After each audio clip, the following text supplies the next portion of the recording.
Thank you so much for joining us back today. We have Dr. Vasquez here. He's going to introduce another topic that is really a curiosity of mine, and I've been delighted to find some helpful treatments in this area, but I wanted him to go into a little bit more detail about the pelvic floor. So, newsflash to everybody, I like to just say this just for sake of educating our audience, but everyone has one. I've heard men talk to me and say, well, that's just for women, and that's why I do want to highlight that. It seems like an obvious thing to say, but we all have one because we all have hips and we all have a pelvis, and we all need to take care of our bodies, right? So I wanted to bring this to our attention because I think it's really helpful to have a doctor come and highlight what is going on. And as we age, is it an age thing or is it an injury thing, or what's actually going on with our pelvic floor? We see a lot more these days with pelvic floor physiotherapy. I see them everywhere where there's physiotherapy. I would not have seen this maybe 15, 20 years ago. And so now I think the burning question of curiosity I have is, what is pelvic floor physiotherapy and what is the pelvic floor? Stay to the end to receive your special offer. Now on to the episode. So I'm going to swing it over here now to Dr. Vasquez. Yeah, sure. Thanks, Judy. So when we talk about pelvic floor, we're talking about a sling of muscle that's in our pelvis, and it's just holding everything up. It is part of our core from the quadriceps up to the top of the abdomen. That's the core. That's your core. So the core is from here to your knees, essentially. Oh, yeah. Cool. All right. Yeah. So this is so it is a muscle that a lot of people don't talk about. No. But to get a sense of what your pelvic muscles do is that, okay, so from men and women as well, let's say that you're going to the bathroom and somebody walks in and you have to stop that pee right away. The muscles that stop you from peeing, that's your pelvic floor. The same thing when you're having a bowel movement as well too. If you have to just kind of clench up, that's part of your pelvic floor. It's actually a different sphincter muscle, but just generally think of that as your pelvic floor. All right. As we age, as we have babies, that pelvic floor again, you think about it as a hammock, it actually starts to sag. And if it's not in the proper position, it's not going to keep our organs in a proper position. So that's why we start seeing something called stress incontinence in women. So after they've had a baby, the anatomy's changed a little bit, so they cough or anything that increases abdominal pressure, because the tube that empties the bladder is not in the right position. They're going to leak. Okay. So that's with coughing and with sneezing. Some women I know, they can't jump on the trampoline with their kids because it makes them pee. Mm-hmm. What about men? Do men get stress incontinence just from heavy lifting or anything like that? Is that a real thing? Yeah, it can happen with pelvic weakness. So my experience with men is mostly with men who've had radical prostate surgeries done. Okay. So it does affect the position, again, of that, I'm going to call it urethra. So it's the tube that drains our bladder. So that position changes again anatomically. So if there's any kind of pressure, then you remove that prostate, the urethra is not in the same position. You're going to cough. It's going to, you're going to leak. It's going to leak. Yeah. So. Wow. So stress incontinence can come post-surgery for men. Is there another aspect for men that a weak pelvic floor can? Yeah. So there have been studies on sexual health in men and women as well. I mean, it sounds kind of obvious for women to have a strong pelvis to have better sexual health, but most people don't realize that strong pelvic floor is actually quite important in men as well too, as far as the orgasm experience, as far as the preventing erectile dysfunction, that type of thing too. So what's happening then with the pelvic floor? This is where I get so curious about anatomy, because I'm quite squirmish, as you know, but I like to think about, how do the mechanisms that our bodies are created to do, how are they working? So we have these pelvic floor muscles. I kind of liken it that they're like multi-layers of slings holding us up in place. And when they're holding all the organs up in place, then everything else can flow. If they're sagging, then what I understand is that it can be some kinking going on. Is that an accurate description of kinking of the pipes? Yes and no. It also could be an issue if it's fighting gravity as well too, I suppose. Yeah, again, I don't know the ins and outs of the actual mechanism of why that happens. But yeah, again, in my simple mind, I feel like that's a good description. Yes, that concurs. And I think in erectile dysfunction, and this is where this is definitely more your category of understanding. Not personally. Is not personally, but as a doctor, is of kinked pipes or clogged pipes, and so there's some different issues going on with that. And I just want to, sort of this episode is not actually to talk about that particular issue, and hopefully in coming episodes we can actually delve into that a little bit because it is a growing issue with men at a much younger age now too. So it's an area of curiosity I have too, because that's affecting families and the growth of families. And I will just make a comment on that. So we're not.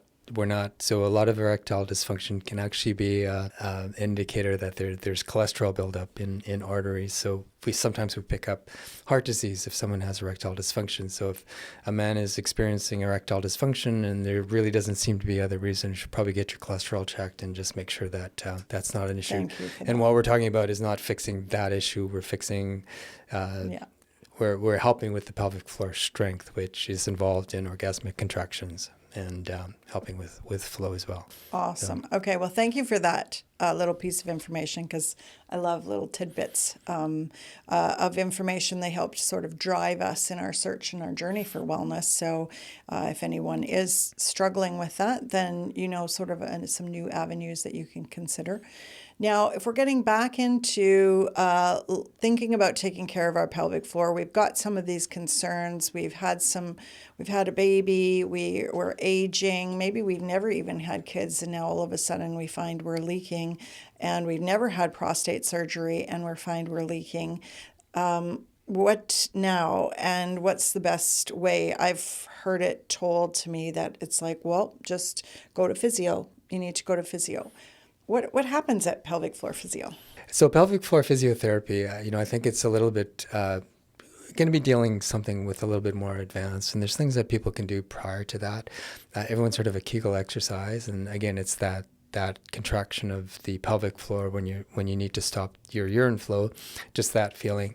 The only issue with that is that if that muscle's weak, just like any other muscle that's weak in your body, you're not going to be able to hold it long enough. That takes a little bit of time. You actually may not even be contracting the correct muscles. So that's where pelvic floor physiotherapy can be helpful. They help you identify the actual action they're watching and using devices to show you that you're contracting the correct muscles to strengthen up that pelvic floor. And in some ways, especially for men, it can be quite invasive at the beginning, just how they have to measure the contraction of the pelvic floor. They actually have to use an actual pressure. Again, I'm not a physiotherapist, and I don't know 100% what happens, but they do have to measure the contractions, and that has been described as a little bit invasive. That's why a lot of men after prostate surgery, they tend to suffer through, because they just don't want to go through something invasive like that. Yeah, as more well too. Invasive treatment. Yeah. So, a pelvic physiotherapy has its place, and absolutely an important function for pelvic health in many people. Okay. So we now know that there's something new to us on the market, and maybe it's actually been around, from my understanding, for about 10 years, but it seems to be fairly new to Vancouver Island. It seems to be fairly new to a lot of Canadian cities because just the availability of the technology. But maybe you want to go into the latest, greatest pelvic floor muscle rebuilding technology that's available to us. Yeah, and I think you were referring to the BTL Emsella chair. The BTL Emsella chair. Yeah, so the Kegel throne. The Kegel throne, absolutely. So the technology again is from BTL. They were a physiotherapy company actually. That's how they started, but they're using high frequency electromagnet technology again to produce muscular contractions, and in this case in the pelvic floor. The actual chair itself, you're sitting on it fully clothed. There's nothing invasive about it, and how I mentioned that with a weak pelvic floor, you probably won't be able to get the contraction that you need to strengthen up that muscle.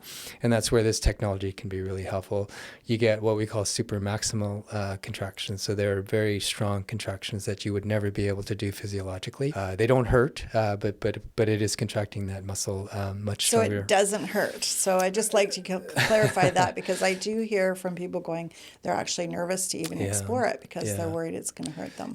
You'll feel something for sure. What will you feel? Yeah, you'll feel the contraction. Everyone has a different pain experience as well too. So someone, it might be a little bit uncomfortable for them, where others they can sit through it fine.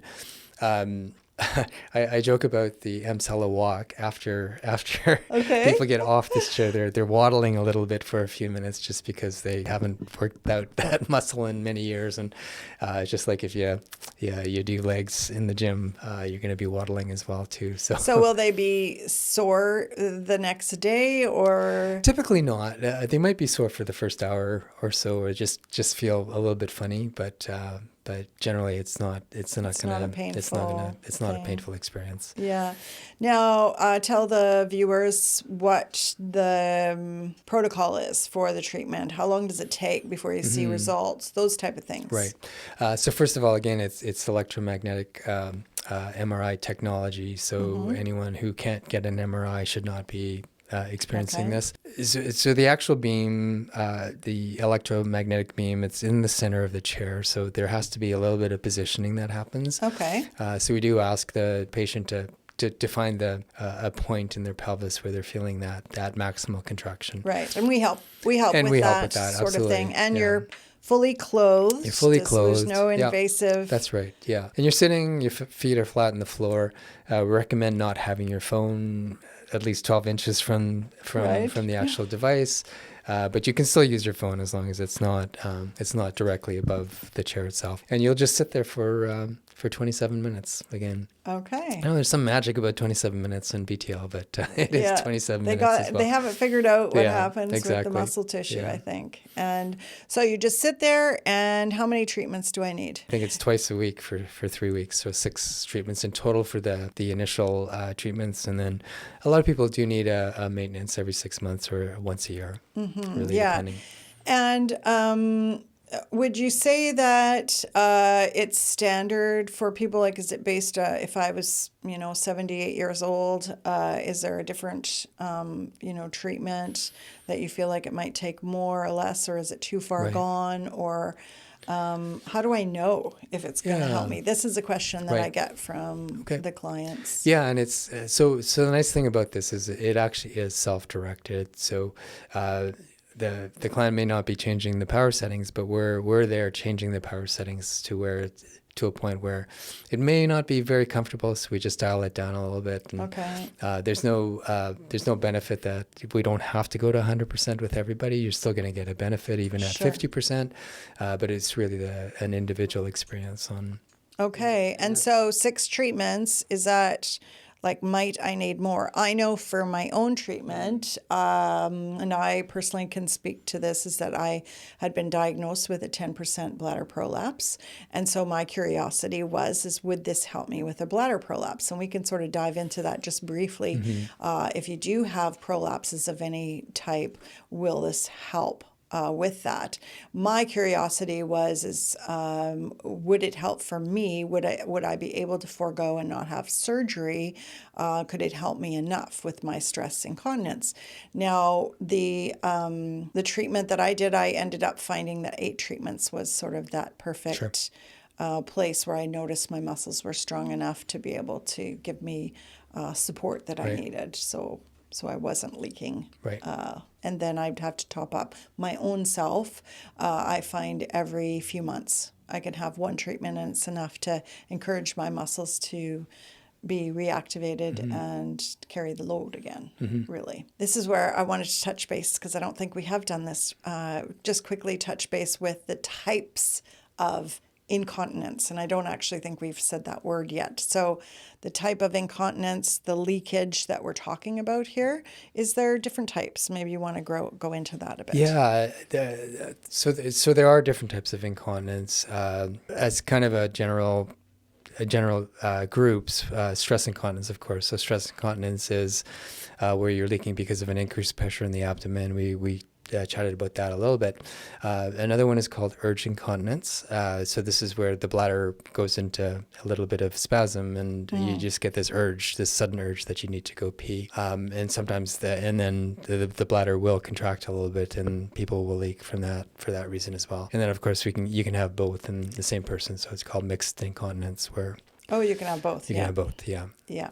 And the last form of incontinence is what I discover with people, that they don't actually chalk this up to being incontinence, and that's a type that's called nocturia. The statistic that I've heard from care facilities is it's over 50% of all of the falls that happen in senior care facilities are actually from this type of incontinence, because they get up at night to go to the bathroom and they trip and fall because it's nighttime, and it's dark, and there's not the same comprehension that we have when we get up from a sleepy state. Right.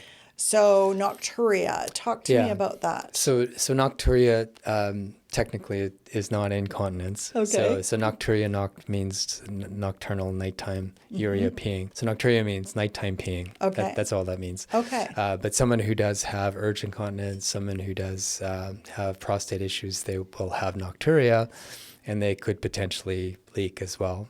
As they're getting up to go to the bathroom too, let alone just disrupting sleep as well too. It's not not a great thing to have. Right. So can this treatment help to them to sleep through the night? So again, depends on what is causing the nocturia. So if it is a weak pelvic floor, then yes, it can help. So the technology is not meant to go deep to affect the bladder. So a lot of urge incontinence, conditions like interstitial cystitis, overactive bladder, these are just bladder nerve issues where the bladder just is not contracting in sequence or properly. So this technology likely would not fix that, but fixing the pelvic floor can take a component of that and help. Patients that I've treated with overactive bladder, they say that this treatment actually gives them time to get to the bathroom, whereas they have to know where bathrooms were prior to that, and they needed to know if they felt it, they needed to go to the bathroom right away. And they have to wear pads because they're leaking. But now with the treatment, strengthening of the pelvic floor, it's actually giving them time to get to the bathroom.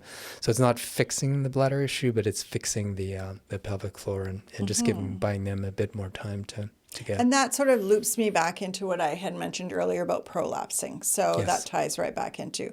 So my understanding was it wasn't going to fix my bladder per se, but it would help bring support to the bladder. Yeah. Is it the same for a vaginal prolapse or a colon prolapse? Yeah, so we talked a little bit about off-label or out-of-label and on-label use. So we're talking about vaginal prolapse, rectal prolapse, which is not what Health Canada and FDA approved this device for. Correct. But as we're doing treatments with it, it was noticed that the prolapse, to a certain point, you can't have a stage 3 or stage 4 prolapse. This is going to help, but early prolapse, it can be helpful. And for the same with fecal incontinence as well too, that it can help it at early stages. Because it's just supporting that organ. Exactly. As well. Yeah. Well, so great to bring this conversation out in the open. And as I know that people think about things, and hopefully that you got some of your questions answered, and that you will remain actively curious to what technologies are out there for you and what you might like to explore for your own wellness journey. Thank you so much, Arthur, for being here. Thank you, Judy. Okay. Tired of leaking? You can stop leaks in 3 weeks. the breakthrough treatment called the Emsella chair that uses high-intensity magnetic frequency to perform over 10,000 Kegel contractions in 30-minute sessions. Not sure if this is for you? Book a free wellness consultation and enter Emsella 10, that's EMSELLA 10, and receive 10% off an Emsella package. If you've enjoyed today's episode, please like and follow the channel. Join us for future episodes to find out what others are discovering on their wellness journey and what help is available. Stay optimistically curious because your life is worth it.